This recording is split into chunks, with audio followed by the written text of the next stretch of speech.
Ho steps out. He adjusts the sleeve of his dark coat. His expression is calm, but inside, he's tense. Today is an important day. He has a meeting in an hour. Not a business meeting in the usual sense, but a conversation that will resolve a difficult issue. He needs to convince someone to make the right choice. Min-ho has already thought through all the arguments, but in his mind, he replays the conversation over and over again. He doesn't like surprises. His phone vibrates quietly in his pocket. It's a message from Jin, his assistant. Jin is already inside, having checked the meeting place, and reported that everything is fine. Min-ho briefly replies, "Okay," and puts the phone back. He looks at the entrance to the shopping center. People are coming and going, laughing, carrying purchases. He rarely visits such places without a reason. Usually, his route takes him to specific offices or restaurants. But today, the meeting is here. He walks through the automatic doors. It's warm and noisy inside. Soft music is playing somewhere, and children's laughter and voices can be heard. He moves quickly and purposefully, his gaze fixed ahead. He notices people out of the corner of his eye, but he doesn't truly see them. They're just part of the background,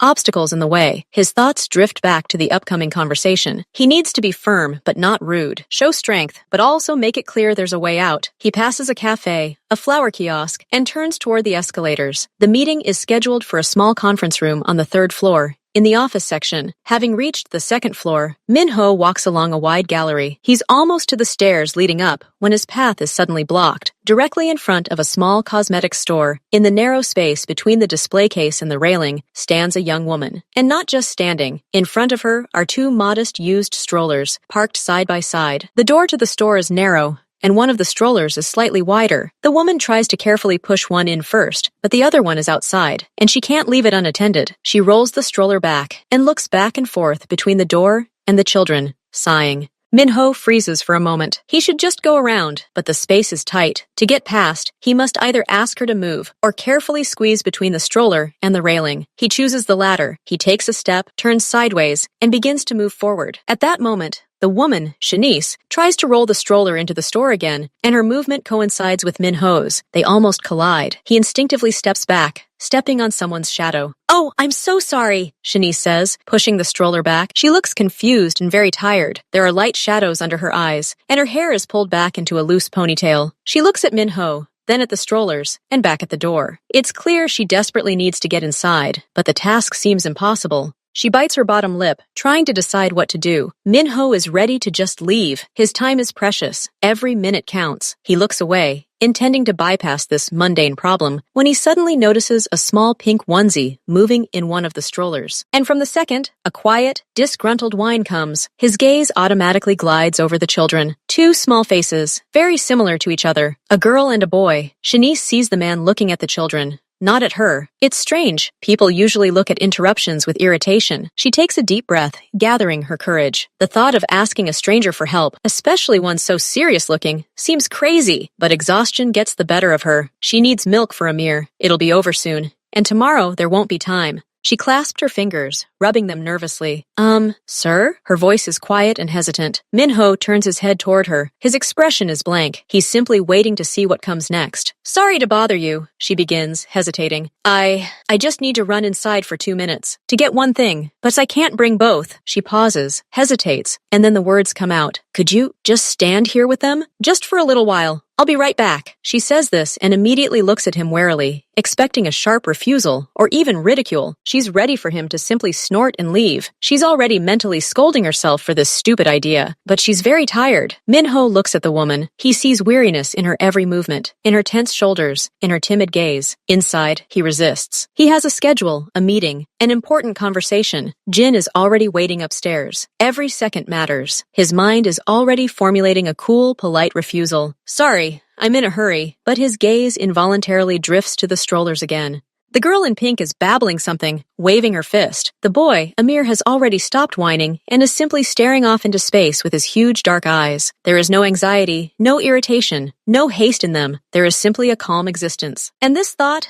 that someone could simply exist here and now without thinking about debts, negotiations, or consequences, stuns him for a second. His own world, so heavy and tense, fades away for a moment. He hears a quiet message from Jin on his phone, but doesn't even look at the screen. Shanice is about to apologize and retreat, deciding that silence is a refusal. She lowers her eyes and grabs the stroller handles, trying to squeeze one into the store and leave the other by the door. And at that moment, Min-ho hears her own voice. It sounds even a little distant, but perfectly clear. Okay, I'll wait. Shanice looks up at him sharply, disbelieving. Really? She blurts out, and the relief in her voice is so intense, it's almost physical. Min-ho simply nods curtly. I'll just get the formula. The quickest one. 5 minutes? No more, she says hurriedly, already heading for the door. She turns around at the threshold. Thank you so much. And she disappears into the store. Min-ho is left alone, the ambassador of the noisy shopping center gallery, with 2 strange strollers. At first, he stands like a guard, straight, motionless, his hands in his coat pockets. He glances in the direction Shanice disappeared, then at his watch. 2 minutes have passed. He decides to move the strollers closer to the wall so they don't impede the flow of people. He does so carefully, as if moving something fragile and valuable.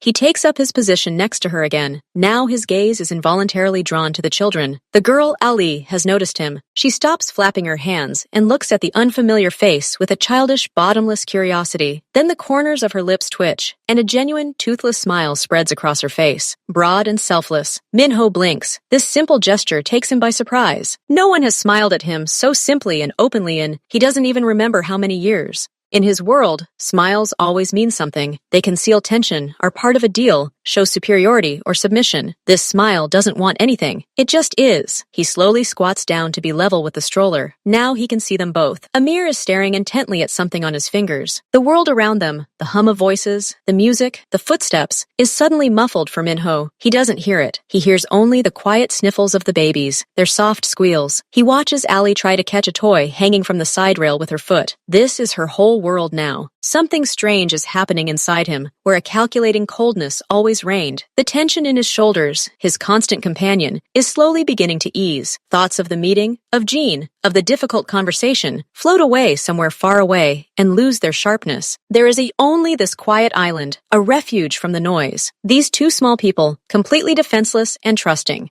Their peaceful, serene existence envelops him like a warm blanket. He simply hunkers down and watches, and he needs nothing else. Amir finally breaks away from studying his hands. He turns his head, and his gaze meets Min-ho's. The baby isn't frightened. He simply watches. Then he reaches his hand out from under the light blanket. A tiny palm with perfect miniature fingers opens toward him. Min-ho freezes. His mind, the part that always controls his every movement, whispers, "Don't. These are other people's children. This isn't yours." But the other part, the one that has thawed over these few minutes, is stronger. He doesn't just want to watch. He needs confirmation that this warmth, this peace, is real, that he's not dreaming. Slowly, very slowly, he takes his hand out of his pocket. His own fingers, accustomed to clenching into fists or holding heavy objects, suddenly seem huge and clumsy. He's afraid he'll do something wrong. He freezes mid-step. Amir patiently holds the pen open, gently wiggling his fingers. And Min-ho gives in. He gently touches the small palm with the tip of his index finger. The baby's skin is incredibly soft and warm. At that very moment, Amir's fingers reflexively tighten, clasping his finger. The grip is weak, barely perceptible, but for Min-ho, it feels like a powerful, silent blow. It doesn't hurt. It's a blow of pure, undiluted trust. He doesn't breathe. He looks at his large hand, and the tiny one holding it. A strange shiver runs down his spine. It's not fear. It's something long forgotten, something from such a distant past that it feels like someone else's memory. Tenderness, simple human tenderness. He remains squatting, letting the baby hold his finger, while Ali continues to smile at him from her stroller. He has forgotten about time. He has forgotten about the mall. He has forgotten about everything. Amir's finger still holds him tightly, like a child's. Min-ho doesn't move. He's afraid to frighten this moment away. The phone in his pocket vibrates again, insistently, reminding him of its presence. It's Jin. Jin is waiting on the 3rd floor, nervously checking the time. Min-ho hears the vibration through the fabric, but his hand doesn't move to answer. The thought of this meeting, of the person he needs to convince, seems incredibly distant now, almost unreal, like a dream that quickly evaporates upon awakening. His head is silent. No plans, no calculations, no risk assessments. There is only the warmth of a child's palm and the toothless smile of a little girl. He watches as Ali tries to reach for his free hand, resting on the edge of the stroller. He slowly turns his palm upward, and she immediately places her tiny hand on his thumb. 2 children. 2 points of absolute pure contact. He's completely forgotten where he is. The noise of the shopping center, has faded into a distant hum, a white noise that only emphasizes the silence of this small island. He can't remember the last time he felt so calm. The word seems foreign to his vocabulary, but there's no other. He simply exists here, crouched, listening to their even breathing. How much time has passed? 2 minutes? 10? He doesn't know. And this, too, is new to him. His time has always been broken down into segments, scheduled minute by minute. Now it flows smoothly and aimlessly, and this doesn't make him panic. On the contrary, Shanice emerges from the store, carrying a small bag of formula. Her face still shows signs of fatigue, but also a hint of haste. She's afraid she's been delayed. Her eyes immediately find the strollers against the wall, and the man. She freezes for a second. The scene she sees is not what she expected. She expected him to be standing there, bored, or checking his watch. Instead, he's crouched, leaning over the strollers. His posture, the same one that had seemed so rigid and unapproachable, is now relaxed. He's not just supervising, he's watching.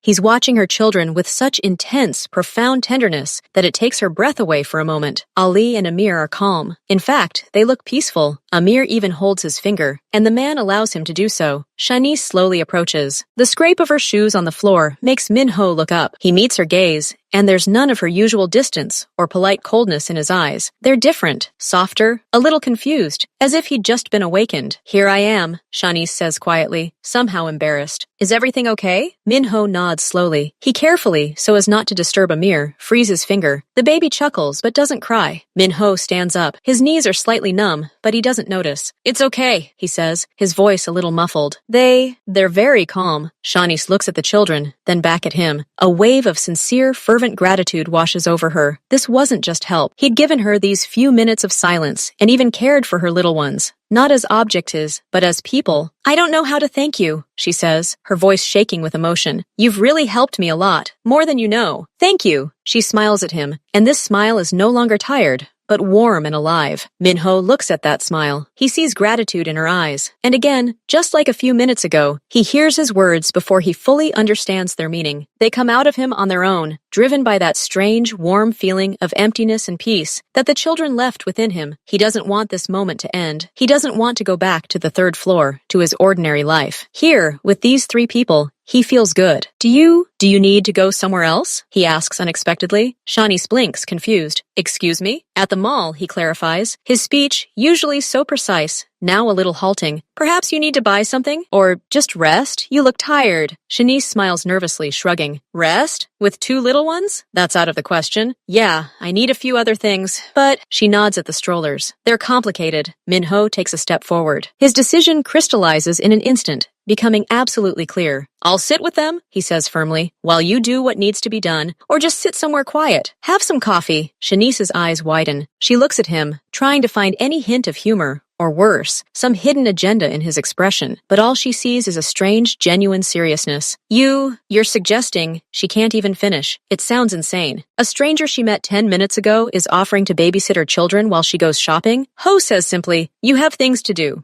I just now have some time." He almost said freed up, but stopped himself in time. The meeting hadn't gone anywhere. It just hadn't mattered anymore. Shanice looks at Min-ho, and a storm of emotions flashes in her eyes. First, pure incomprehension, then a piercing, almost painful hope. Imagine, a whole hour without having to push 2 strollers, without the constant, "Mom, Mom," without having to count every penny in the store, just being alone, drinking hot coffee that won't have time to cool, walking into the fitting room without rushing. It sounded like a fairy tale, but then, like a cold wave, fear washes over her. A rational, maternal, instinctive fear. She's seen him for 5 minutes. He's polite. He looks wealthy. But who is he really? What if he's crazy? What if he kidnaps the children? What if he just takes them away while she's choosing coffee? And she never sees them again? All the scary news headlines she tries not to think about flash through her mind. Her face betrays this internal struggle. She clutches the bag of formula so tightly that her fingers turn white. I can't, she finally breathes out, her voice dripping with disappointment. "That's very generous of you, but they're my children. I can't just leave them with a stranger. You understand that, right?" She expects him to frown, become angry at her distrust, turn around and leave. But Min-ho only nods slowly. He doesn't look offended. He looks as if he's considering a new, complex yet interesting problem, a problem that needs to be solved. "You're right," he says calmly. "Absolutely right. This can't be done." Shanice feels a strange disappointment. It's all over then. But he doesn't leave. Min-H thinks for a second. His gaze becomes focused, the way it does when he's trying to find a way out of a difficult situation. situation. He glances at the strollers, then at his phone. You need guarantees, he states. Logical guarantees. He suddenly takes a small leather wallet from his coat's inside pocket. He opens it and, without hesitation, takes out his passport. He hands the document to Shanice. Here, he says simply, is my ID. With my photo and my details. Now you know who I am. Shanice instinctively takes the passport. It's heavy, the cover thick. She looks at the photo. He's a little younger, but the same. The name is Stern. Unfamiliar. She flips through the pages. Everything looks real. It's disconcerting. Who gives their passport to a stranger in a shopping mall? But that's not enough, Minho continues, as if reading her thoughts. He takes out his phone and quickly types out a message. I can't leave you my physical self as collateral, but I can leave you control. He pockets his phone again and looks at the strollers with a businesslike air. You need to see where they are. All the time. He glances around, his gaze falling on a small electronics store at the end of the gallery. Wait here for a minute. Just a minute. He walks away quickly, leaving Shani standing with her passport in one hand and the bag of formula in the other, completely bewildered. She looks at the sleeping Amir and the playing Ali. They are completely safe. They are here. And this strange man is running somewhere. He returns less than 5 minutes later, holding a small plastic bag. From it, he takes out 3 small flat devices that look like keychains or miniature flashlights. Beacons, he explains briefly. Real-time tracking. He turns on one device, and a tiny green LED lights up. He carefully clips it to the inner mesh of Ali's stroller, so it's almost invisible. The second one to Amir's stroller. He clips the third one to his belt, under the waistband of his coat. Then he takes another box out of the bag. A simple, inexpensive smartphone in plastic packaging. He quickly opens it, turns on the phone, and installs a simple app. His fingers fly across the screen with their usual speed.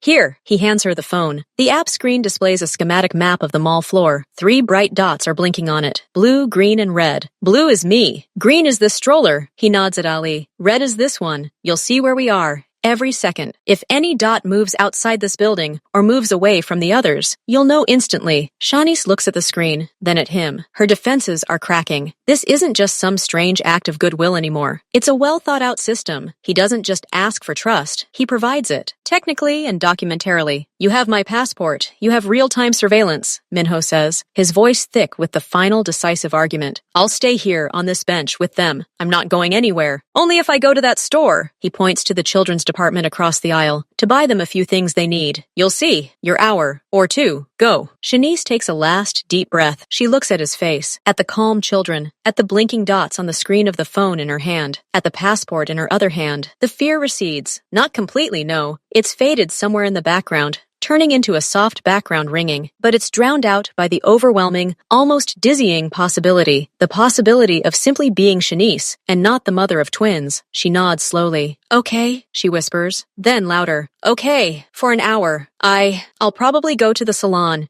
Just get the ends trimmed. And have some coffee, Ho says, and for the first time in the entire conversation, something vaguely resembling a smile appears on his lips. Very restrained, but genuine. Go! Shanice looks at the children for another second, adjusts Amir's blanket, and kisses Ali on the top of his head. Then she turns and walks away. Her first steps are difficult. She turns around every 5 meters, checking her phone screen. 3 dots clustered together in one spot. He's sitting on a bench. She reaches the escalator. The dots are still there. She goes up to the next floor where the salon is. She looks at the screen. Everything is there. She pauses at the entrance to the beauty salon. The interior smells of hair dye and spray. Soft music plays. She hasn't been in a place like this in over a year. She clutches her new phone, feeling the cool plastic against her fingertips. She takes one last decisive step inside. She is greeted by a smiling administrator. Good afternoon. Are you here to see the master? Yes, Shanice says, her voice sounding a little strange. Do you have a window? At least long enough to wash your hair and trim the ends? As she's led to a chair, she takes one last look at the screen. 3 dots. Blue, green, red, all together. They're there. They're safe. And then she finally lets go, releases the tension in her shoulders. She sets her phone down on the table next to her, but still able to see the screen. She leans back in the soft chair, and as the warm water touches her scalp, she closes her eyes. For the first time in months, she simply breathes. Minho sits on a bench. The strollers are parked in front of him. He doesn't check his phone, doesn't glance around with his usual vigilance. His world is narrowed to this small space. Ali has fallen asleep again, her pink blanket rising and falling slightly with her breathing. Amir is awake, but not fussy. He simply lies there, examining the pattern on the stroller's inner hood. Minho watches. He notices the smallest details, the way the girl's eyelashes flutter in her sleep, the way the boy tries to catch a beam of light falling from the ceiling. He listens to their quiet sounds, sniffles, grunts, soft gurgles. Silence reigns within him. The same silence he'd tried unsuccessfully to find in expensive spa hotels or in his soundproof office. It came to him, gifted by two random babies. He doesn't analyze why it's happening. He simply accepts it. It's like a sip of clean water after a long thirst he'd forgotten he even had. His hand rests on the handle of Amir's stroller. His thumb lightly traces the plastic. This simple, rhythmic movement calms both him and, it seems, the baby. He doesn't think about the fact that Jin is probably already going crazy with worry on the third floor. He mentally sent him a short transfer, wait, and disconnected. Right now, the most important thing is this bench, this warm little bundle in pink, and this one in blue. He feels an incredible, almost physical peace. His muscles are relaxed. His breathing is deep and even. He simply exists here and now. And this is more than he could have wished for all day. About 20 minutes passed. Amir began to show a little restlessness. He grunted and shook his head. Minho leaned over him. What's wrong? Bored? He asked quietly, as if the child might answer. He remembered the promise he'd made to Shanice. He'd said he could stop by the children's store. He glanced at the counter across the aisle. It was bright, with lots of stuffed animals hanging on the stands. Wait here, he whispered to Amir, as if he were an adult. I'll be quick. He stood up, made sure the strollers were stable and out of anyone's way, and quickly headed into the store. Inside, there was a fresh, baby-like scent. He felt a slight twinge of unease. He'd never bought anything for children before. He didn't know what he needed. The saleswoman, a young woman, wanted to approach him, but he gestured to let her know he was the one doing it. His gaze fell on a display of small stuffed animals. Stuffed animals. He selected two. One was a white rabbit with long velvet ears. The other was a brown teddy bear wearing a funny hat. They were small enough to fit in a child's hand. He took them and practically ran to the checkout, impatient as a boy. Having paid, he returned to the bench. Amir was already beginning to frown, ready to cry. Minho sat down, unwrapped the toys, and carefully placed the rabbit next to Ali and the teddy bear in Amir's stroller. The baby stopped whining. His eyes, brimming with tears, widened at the sight of the new object. He stared at the teddy bear. Minho took the toy and lightly touched the baby's cheek with it. Amir wrinkled his nose, then reached out to the bear. His fingers grasped the soft paw. At that moment, Ali woke up. She stretched, yawned, and her gaze fell on the white rabbit. She didn't smile right away, but began studying it carefully, with a serious expression. Then she reached out to it too. Minho watched as each child cuddled their little gift. A strange, unfamiliar expression appeared on his face, something like quiet pride. He'd bought them something, and they liked it. It was incredibly simple and incredibly important. At that moment, the new phone he'd bought for Shanice rang. It was lying on the bench next to him. An unfamiliar number lit up the screen. It was the number for a salon. Minho picked it up. Hello? He said quietly so as not to scare the children.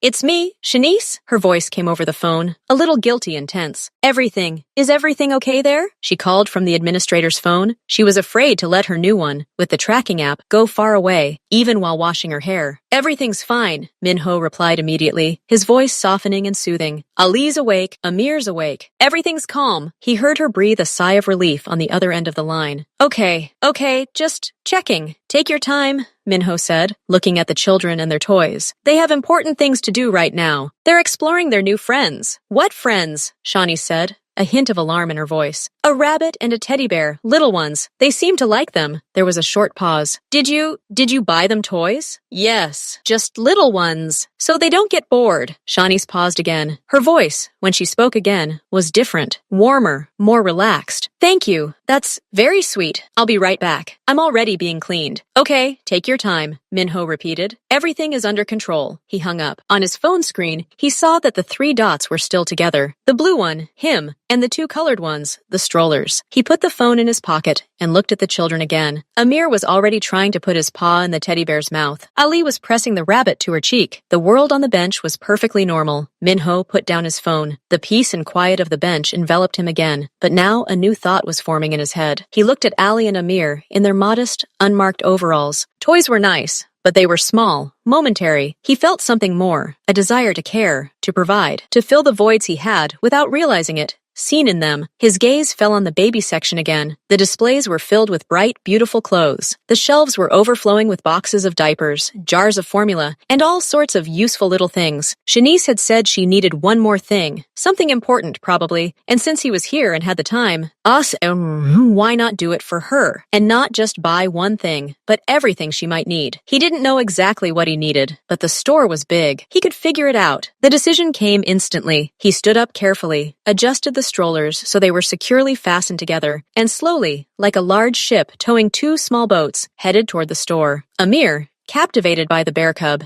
didn't even notice they were moving. Ali, however, looked around with interest, clutching the rabbit's ear in her hand. The door to the children's world opened with a soft ring. Inside, it was even brighter and more spacious. A quiet, cheerful melody played. Two young saleswomen sat behind the counter near the entrance. They were chatting, but fell silent when they saw the man entering. Their gaze slid over Minho, his expensive yet formal coat, his focused, mature expression. Then they dropped to the two modest strollers he was pushing in front of him. The combination was so unexpected that the girls froze for a second. This wasn't a young dad in a sweatshirt and sneakers, nor a grandmother. This was a man who looked like he'd stepped out of a limousine at the entrance to a business center, not pushing a double stroller through a baby shirt store. Minho ignored their glances. He stopped in the middle of the room, looking around. His usual confidence in negotiating wasn't helping him here. He felt a little lost. Where to start? He approached the first rack. It was filled with tiny onesies and rompers. He picked up one. It was soft, with a duck print. The tag said size 68. What size did they carry? He didn't know. He turned and rolled the strollers closer. Carefully, almost with scientific interest, he placed the bodysuit against the sleeping Ali, trying to visually determine if it would fit. It looked tiny. He picked up another one, a size 74. It seemed larger. He placed both bodysuits in the basket he'd picked up at the entrance. The saleswomen whispered among themselves, watching him. They saw this serious man studying the tags on clothes with incredible concentration, eyeing the children, carefully touching the fabric, testing its softness. He didn't look flustered. He looked like a man on a mission of great responsibility. Only this mission was about choosing socks with elastic that wouldn't pinch. One of the saleswomen, a more daring one, finally approached. Can I help you, sir? Perhaps I can tell you the size? Minho looked at her. They're about 6 months old, he said, nodding toward the children. What size? The girl smiled. About 74. What's your height and weight? Minho thought for a moment. Height and weight? He didn't know. He just knew they were Ali and Amir. I don't know, he admitted honestly. Let's say 74 and 80, to give him room to grow. And he continued his walk through the store. Now the saleswoman was with him, offering various items. Warm fleece overalls, thin lounge suits, several hats of varying thicknesses. Minho nodded, taking the items he liked. Always two of them, pink or with flowers, and blue or with cars. He methodically filled his shopping cart, as if writing a report. The basket quickly filled. He picked up a second one, and then a third. Besides clothing, other sections caught his attention. Baby food in jars. He began reading the ingredients, choosing vegetable and fruit purées, cereals. He picked up a whole box of size 4 diapers, as the saleswoman recommended. Then he went to the section with bottles, pacifiers, and teethers. He selected several that he thought were the most suitable. Then there were hooded towels, soft blankets, and beautiful crib mobiles. He didn't have a crib, but they looked useful. He collected everything that seemed useful, high quality, and beautiful. When he finally reached the checkout, a whole caravan of goods trailed behind him, 3 overflowing shopping baskets and 2 strollers. The cashier and saleswomen could barely conceal their surprise. They began scanning the items. The pile at the checkout grew. Onesies, rompers, onesies, suits, socks, hats, blankets, diapers, food, accessories, and a few larger stuffed animals. Minho watched this calmly, glancing at the children from time to time. He paid with his card, not looking at the final amount. It didn't matter. There were a lot of bags. Huge, dense. Minho weighed them in his hands. He couldn't carry them all and push the strollers. He looked around and saw a shopping cart at the entrance to the store. He loaded all the bags into the cart, creating an impressive mountain. He hooked the cart to his stroller with one hand and continued to push the other one with the other. Now his little caravan looked even more impressive. 2 strollers with children in front and a cart groaning with bags of baby things behind. He slowly rolled the procession back into the mall's gallery and headed toward his bench. The strollers in his arms, he still carried a couple of the smallest bags of toys, were literally piled high with purchases. He felt not fatigue, but a strange, deep satisfaction. He had done something concrete, something good. He had provided for them, even if only temporarily. This feeling was new and very pleasant. He settled down on the bench, placing the cart with his treasures nearby, and again immersed himself in watching Ali and Amir, who had no idea what wealth now surrounded them. The bag containing the new phone vibrated softly. Minho pulled it out. The beauty salon's number was back on the screen. Hello? I'm done. Shania's voice sounded different, lighter, more rested. But there was also the familiar caution. The checking. Can I come back? Minho glanced around his property, the peacefully sleeping children, the mountain of bags in the cart. For a moment, he almost felt sorry that this strange, quiet period of time was ending. Of course, he said. We're in the same place. By the bench. Okay, I'm on my way down. In about 5 minutes, she said, and hung up. Minho put his phone away. He looked at the children. Amir had finally fallen asleep, clutching his teddy bear to his cheek. Ali was dozing too, covered in one of the new cloud-soft blankets he'd pulled from the bag and carefully draped over her, over the old one. He knew Shanice would show up any minute, and everything would go back to normal, but he didn't want this moment to end. He wanted her to see not just children saved, but children cared for. Truly cared for. He acted quickly and quietly. Carefully, he unwrapped one of the clothing bags. It contained a set, a pink lace bodysuit, and a thin romper to match, and a similar set, but blue, with cheerful elephants printed on it. He'd picked them out in the store, guided by a vague notion that they're beautiful. He glanced at the children's old, slightly worn onesies. No, changing them now was awkward and inconvenient, and it wasn't necessary, but he wanted her to see the gift. He carefully laid the new ones on top of the blankets, on the children's feet, as a display. Let her see that there was something fresh, smart, bought, especially for them. He sat down and waited, his hand on the cart with the bags, as if guarding treasures. Shanice walked down the gallery, her steps lighter than they had been this morning. Her hair, neatly trimmed, lay in straight, shiny strands. There was no trace of fatigue on her face, only a slight, embarrassed glimmer. She held a new phone in her hand and kept glancing at the screen. The 3 dots were still grouped near the bench. She walked out to a small fountain, which served as their landmark, and stopped. First she saw him. Minho was sitting on the same bench, upright and calm. Then she saw the strollers. And what was nearby? Her brain refused to process the image immediately. Children. Her children. Asleep, covered in some incredibly soft, beautiful blankets. On top of these blankets were sets of new, bright, expensive-looking children's clothes. And next to the bench stood a huge cart, filled to the brim with large, thick bags. A sand shovel handle protruded from one, a box of diapers from another. Next to the cart's wheels stood 2 boxes containing some kind of electronic devices, resembling baby monitors or steam sterilizers. She slowly approached, her eyes wide. She looked from the children to the pile of groceries, then at Minho.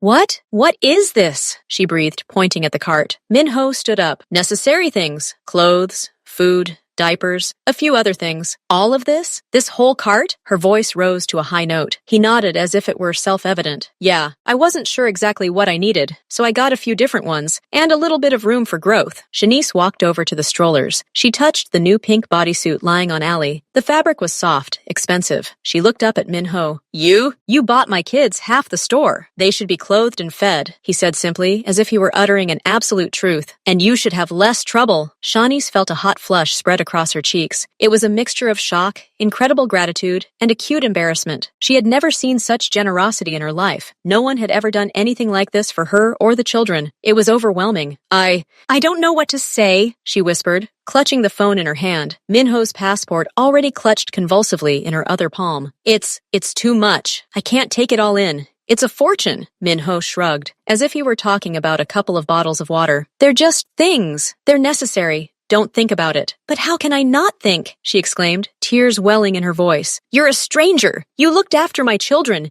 You bought them. Everything. Why? He paused for a moment, his gaze sliding over the sleeping children. They've given me more today than you can imagine, he said, surprisingly sincerely. A few minutes of peace. That's something you can't buy, so consider us even. It sounded so strange and so true that Shanice paused for a moment. She looked at this reserved, serious man who spoke of peace while looking at the babies. 2 feelings warred within her, a burning desire to accept this incredible help for her children and a crushing sense of obligation, a debt to a stranger. I can't just go and do nothing in response, she said quietly, looking down. It's not right. You already did, Minho countered. You entrusted them to me. For an hour. That was enough. He reached out to take his passport from her. Their fingers brushed lightly. She handed it over, still unable to look at him. Consumed with embarrassment and gratitude, she felt both immensely obliged and terribly awkward. What adequate gratitude could there be for a mountain of baby clothes and a few hours of freedom? The words "thank you" were woefully inadequate. Shanice finally looked up at him. The children were slowly waking up. Amir, seeing his mother, smiled and extended his arms toward her.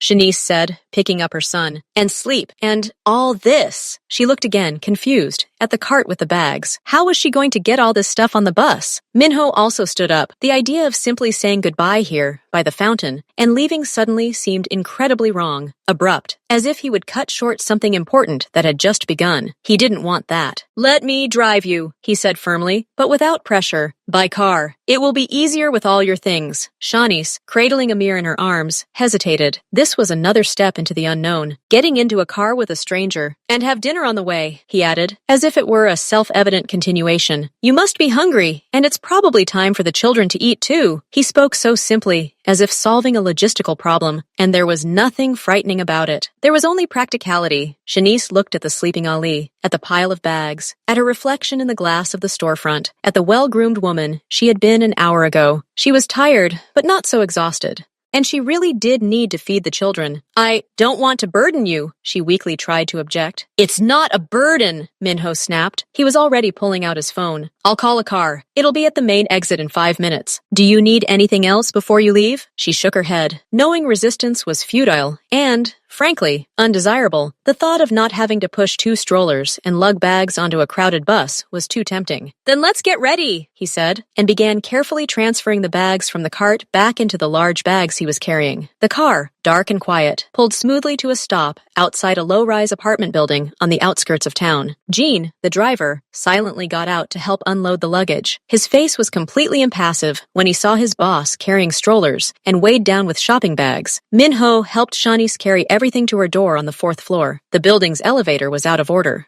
He wordlessly carried both strollers up the stairs while she carried Amir and the lightest bags. The apartment was small. Very small. The hallway led directly to the door of the only room. The tiny kitchen barely accommodated 2 people, but everything was clean, modest, sparse, but clean. Toys were neatly stacked in a basket next to the sofa, which apparently served as Shanice's bed. A crib stood in the corner of the room. A second folding one was apparently put away for the day. The air smelled of baby cream, formula, and clean linens. Nothing extra, just the essentials. Minho silently placed the strollers and bags in the corner of the hallway, not commenting on the cramped space. His gaze slid over the cracked wallpaper, over the old but shiny linoleum. He didn't see poverty. He saw the hard daily work of one woman. The same struggle he'd seen on her face at the mall. Shanice fidgeted, embarrassed. "Sorry for the mess. Well, the cramped space. Please sit." She gestured to the sofa, which was neatly covered with a throw. "Thank you," Minho said, remaining standing, not wanting to inconvenience her further. "You need to make dinner for the children. I'll wait." Shanice nodded, and leaving him in the room, hurried to the kitchen. Through the open door, he could hear her heating water and preparing the mixture. The sounds were familiar, homey. He walked over to the crib. He stroked the wooden edge with his palm. Then his gaze fell on Amir, whom Shanice had placed on a blanket on the floor while she was busy in the kitchen. The little boy watched him with interest. Minho squatted down next to him. "So, how do you like the new apartment?" he asked quietly. Amir rubbed his eye with his fist in response. Shanice returned with 2 bottles. "Here, I'll feed them now, and then go straight to bed." She sat on the floor, leaning against the sofa, and picked up Amir.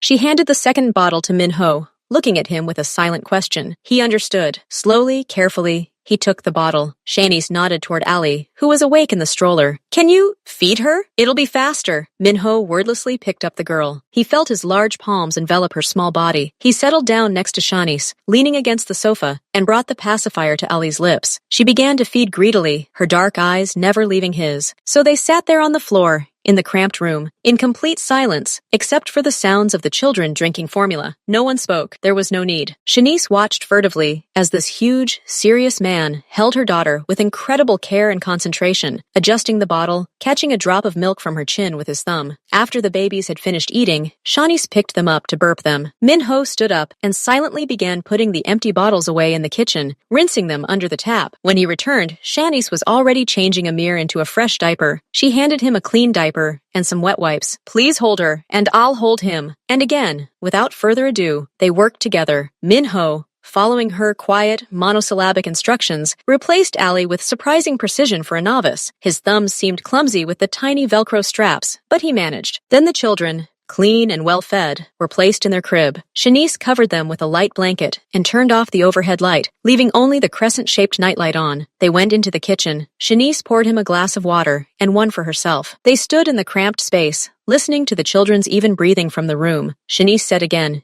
in a whisper, "For everything. You've helped me so much." Minho looked at the light from the room, falling into the dark hallway. He felt a strange warmth in his chest. Unfamiliar. He was here, in a strange home, and he felt not like a guest, but part of something, part of this quiet evening ritual. This feeling was far more valuable than any business success. He simply nodded in response, afraid to frighten this feeling with words. The silence in the small kitchen became thick, almost tangible. Minho finished his water and placed the glass in the sink. He knew it was time to go. Night had fallen. The children were asleep. His mission, unintentional, accidental, was accomplished. But his feet seemed rooted to the floor, leaving this cramped, warm space, filled with the scent of baby cream and the quiet snoring from the next room, was incredibly difficult. Harder than leaving any important meeting room. He turned to Shanice. She was leaning against the doorframe, looking at him with the same mixture of gratitude and slight confusion. "I have to go," he said, and the words sounded somehow hollow, unconvincing even to himself. Shanice simply nodded. "Of course. You already did. Well, you know. Thank you." He took a step toward the hallway, where the shopping bags gleamed white in the darkness. He paused. His hand instinctively reached for his inside jacket pocket. He pulled out not a business card. He only had stern, laconic cards with a company name, but his personal second phone. Taking it, he dialed the number as he walked, and a second later, a thin ring from the kitchen rang in the quiet apartment, the same new phone he'd bought for surveillance. He placed his phone on the narrow table in the hallway. "This is my number," he said, looking directly at Shanice. "Private. If you need anything, formula, medicine, if you get sick, or if you're just having a hard time, call." Shanice's eyes widened. She looked from the phone to his face. It was more than a polite gesture. It was a bridge he was throwing from his world to her, and he seemed fragile and incredible at the same time.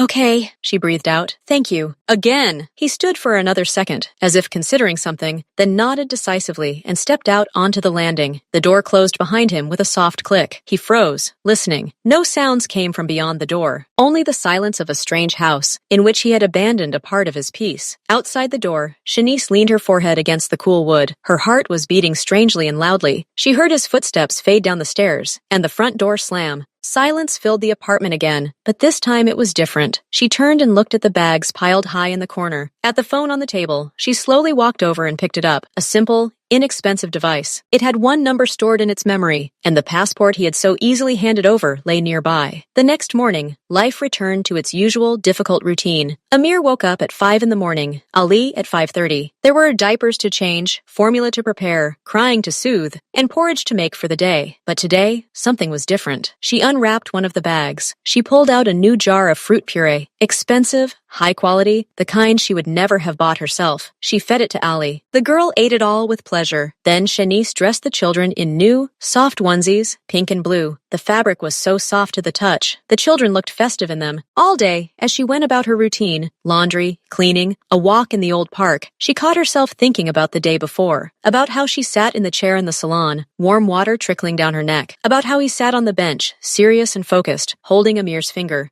about the silence in the kitchen when they fed the children together. These memories were like warm stones in the pocket of her weary soul. She touched them mentally and felt a little better. She was no longer just a lonely mother, trapped within 4 walls with 2 babies. For one day, her world had expanded. Someone strange, generous, and quiet had entered it, and he left behind not only a mountain of gifts, but also the feeling that someone had cared for her and the children. Truly, Ho's office was on the top floor of a glass skyscraper. Panoramic windows offered views of the entire city, the river, and the endless stream of cars below. Everything was minimalist. A massive black wood desk, a pair of designer chairs, and an abstract painting on the wall that matched the interior. The silence was broken only by the quiet hum of the air conditioner. Min-ho sat at his desk. Papers lay before him. Contracts, reports, financial statements. An important presentation was open on the monitor. Jin, sitting across from him, quietly reported on the results of yesterday's meeting, which had been cancelled because of him. The man had been calmed down. The negotiations had been rescheduled, and the situation was under control. Min-ho nodded, but he didn't hear. He wasn't looking at Jin, but out the window. But he didn't see the city. He saw a tiny kitchen with cracked linoleum. He felt the warm bottle under his fingers and the weight of Ali's small body in his arms. He heard not the assistant's report, but a quiet, the snoring of two sleeping children in the next room. His own world, so well-oiled, powerful, and cold, suddenly seemed incredibly empty. Empty, like this immaculate office. It contained everything for comfort and power, but lacked that simple, dense, living warmth he had accidentally discovered yesterday. "You did everything right," he said automatically to Jin, interrupting him. "Thank you. I'll look at everything later." Jin, surprised by his boss's absent-mindedness, nodded and left, leaving him alone. Min-ho leaned back in his chair. He picked up his personal phone, the same one whose number he'd given Shanice. The screen was blank. No calls, no messages. He placed the phone back on the desk. His fingers instinctively reached for the report, but his gaze drifted out the window again. My thoughts kept swirling around the same thing. Do they have enough formula? Are they too hot in those new overalls? How is Shanice managing to carry all those bags alone? Will she have enough strength? He tried to return to the numbers, to strategies, to his usual concerns, but they seemed trivial and unimportant now. The only thing that mattered was the quiet room in the 5-story panel building and the 3 people who, without even realizing it, occupied all his thoughts. The office was empty, but his head was full. 3 days, 72 hours. That's how long Min-ho lasted, showing no signs of life. His personal phone lay on his office desk like an unexploded shell, silent and frightening. He'd pick it up, turn on the screen, open an empty chat, but his fingers would hover over the keyboard. What to write? "How are you?" sounded banal and formal. "Need any help?" could intimidate, create pressure. He was a master of complex negotiations, but this simple dialogue felt like an impassable minefield. On the 4th day, early in the morning, before starting work, he picked up the phone again. The sun was just rising over the city, tinting the skyscrapers pink. His office was silent. He imagined Shanice already up in that small apartment, feeding the children, beginning her eternal marathon. He typed out a short message. Not a question. Not a suggestion, just a fact that was bothering him. Did Ali and Amir like the new purees? He sent it and immediately placed the phone face down, as if it might explode.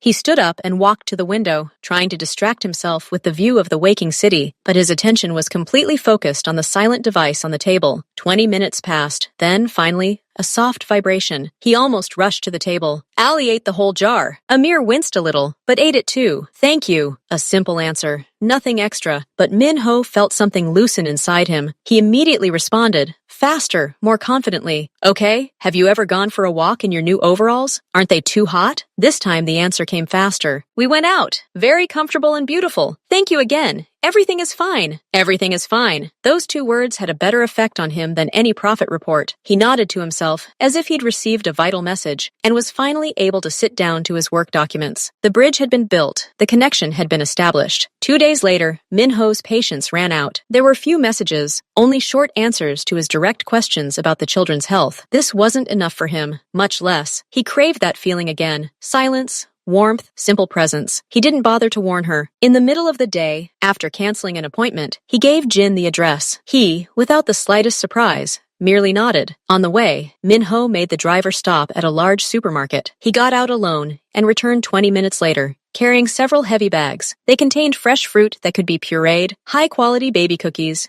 juices, and simple foods for Shanice. Chicken, rice, vegetables, and good tea. And 2 new toys, an activity mat, and a large soft pyramid. When the car stopped at a familiar house, Min-ho felt a slight, uncharacteristic tension. What if she wasn't home? What if she didn't want to see him? He climbed the stairs and knocked. Quick footsteps and Amir's voice came from behind the door. The door opened. Shani stood there in simple house clothes, with Amir on her hip. When she saw him, she froze, her eyes wide. "Min-ho, what are you?" "Hello," he said, lightly lifting the heavy bags. "I was just nearby. I decided to pick up some fresh stuff for the kids. And for you." He entered without waiting for an invitation, but his movements were not insistent, but rather businesslike. Like a courier fulfilling an important order, he carried the bags into the kitchen and silently began laying out the groceries on the table. Shanice watched, speechless. She saw those bags full of expensive, useful things. She saw this powerful, unfamiliar man standing in the center of her tiny kitchen, gravely checking the expiration date on a jar of pear puree. Ali, seeing him, began to coo joyfully in her crib. Min-ho turned around. His face softened. He walked over and picked the girl up. She immediately clung to his fingers. "They've grown a lot in the last few days," he remarked, turning to Shanice. "Just a few days.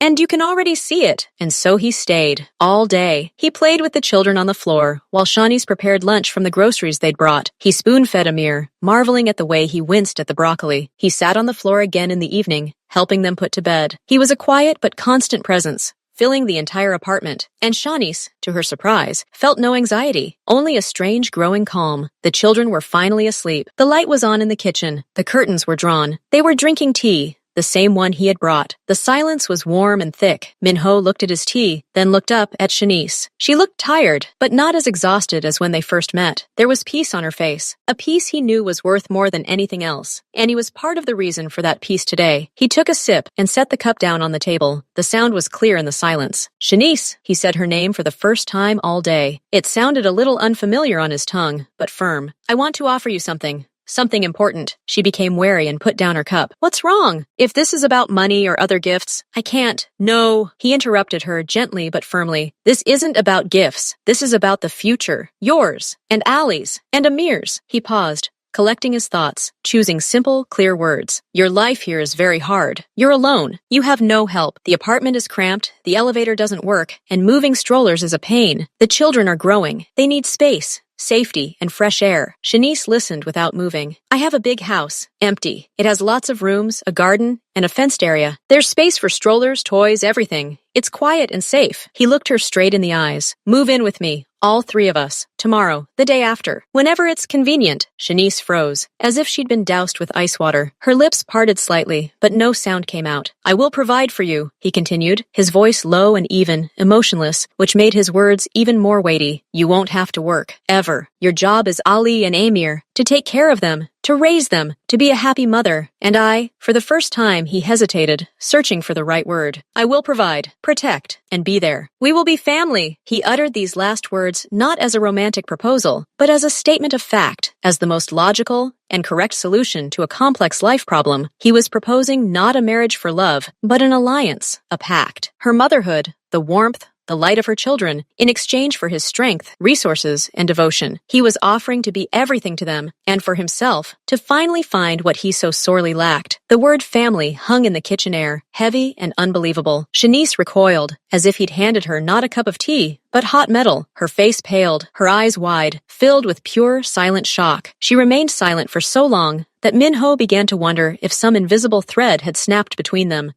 You're asking us to move in with you, she finally whispered, and it didn't sound like a question, but like an attempt to wrap her head around a crazy idea. To live together, as a family. Yes, he confirmed simply. It will solve all the problems. Yours and... He didn't finish, but she understood. And his, too. That void he so clearly tried to fill with their presence. Shanice stood up. Her movements were stiff, mechanical. She walked to the faucet, poured herself a glass of water, and drank it down in one gulp, as if trying to quench the fire within. This is impossible, she breathed, staring into the empty glass. This is insane. We barely know each other. You know I won't harm you or the children, he said quietly. You held my passport in your hands. You saw how I treat them. You know that. She knew. That was the horror. She knew that this man, however strange he might be, posed no threat. On the contrary, he was like a rock, and therein lay a temptation so immense it took her breath away. I need to think, she said, her voice shaking. This is too serious. I can't decide just like that right away. Minho nodded slowly. He hadn't expected immediate agreement. Of course. Think about it. As long as you need. He stood up. I'll leave. I won't rush you, but my proposal is serious. I await your answer. He left, leaving her alone in the silence of the kitchen, with two sleeping children,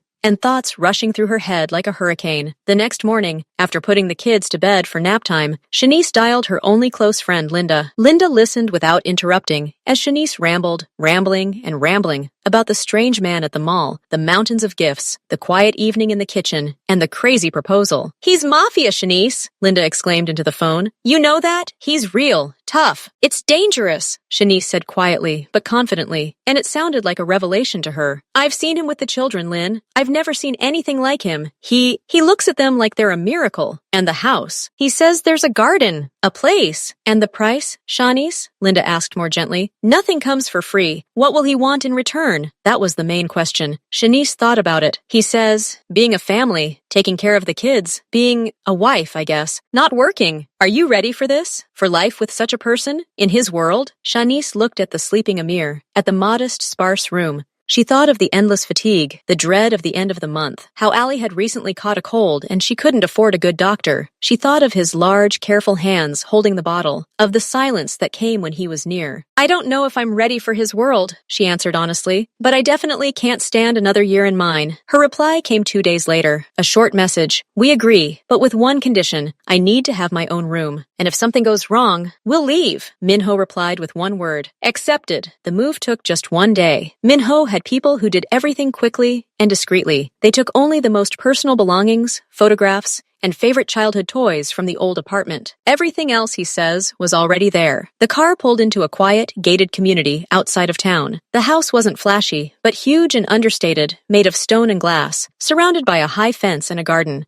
When Shanice stepped inside, her breath caught, not from the luxury, but from the space, from the silence, from the light pouring through the huge windows into the living room, which overlooked the green garden. Minho silently led her upstairs. He opened the door to a spacious, bright room with a large bed and its own bathroom. Yours. The nursery is right here. Next door. The next door led to a room that brought tears to Shanice's eyes. It was decorated in soft pastel colors. It contained 2 beautiful wooden cribs, a chest of drawers, a changing table, and shelves for toys. A soft, warm carpet lay on the floor. Everything was ready. Perfect. Safe. Beautiful. They'll sleep and play here, Minho said, watching her reaction, and they'll go for walks in the garden. It's clean and safe there, and you don't have to watch them every second. He showed her the kitchen, the dining room, the guest room, and his office. Everything was thoughtfully designed, high quality, but without ostentatious luxury. This was a home for living, a fortress. When the children, exhausted from the journey, finally fell asleep in their new cribs, Shanice stood in the middle of the living room, feeling both shocked and strangely at home. The place already exuded peace and security. Shanice woke to an unusual silence, not from a baby's crying, but from the birds singing outside the window. She lay there for a few seconds, unsure of where she was. Then she remembered. A soft mattress, a high ceiling, light filtering through expensive curtains. She stood up and walked barefoot out of her room. The door to the nursery was ajar. The cribs were empty. For a moment, she panicked. But then she heard sounds, not crying, but laughter. A child's laughter, and the low, quiet voice of Minho. She walked downstairs, through the living room to the open glass doors into the garden. Ho sat on a large, bright blanket on the soft grass. He was wearing simple dark pants and a white t-shirt, without his usual expensive jacket. Ali and Amir were crawling around him. Amir was trying to reach the ball, and Ali was clapping her hands excitedly on the grass. Minho was saying something to them in a quiet, even voice, helping Amir roll the ball. Then he looked up and saw Shanice in the doorway. He didn't smile broadly, but his gaze, usually so distant, became soft and somehow full. Good morning, he said. They woke up early. I didn't want to wake you. She stepped out into the garden. The grass was cool and damp under her feet. She sat down on the edge of the blanket. Ali immediately crawled over to her and grabbed hold of her robe. Shanice looked at this picture, her happy, pure children in a safe green garden, this incredible man who looked at them as if they were his most precious treasure. She suddenly realized the impossibility and the simplicity of what had happened. Her life, so hard and gray, was suddenly and irrevocably upended. She no longer had to struggle for survival alone. She no longer had to fear tomorrow. She breathed in the fresh morning air, heard Amir's laughter, and a silence devoid of anxiety. She looked at Minho, and his gaze met hers. No words were needed. She understood. Life had changed forever, and this change was not an end, but a beginning. The beginning of something new, unknown, but strong and bright, like this morning in the garden.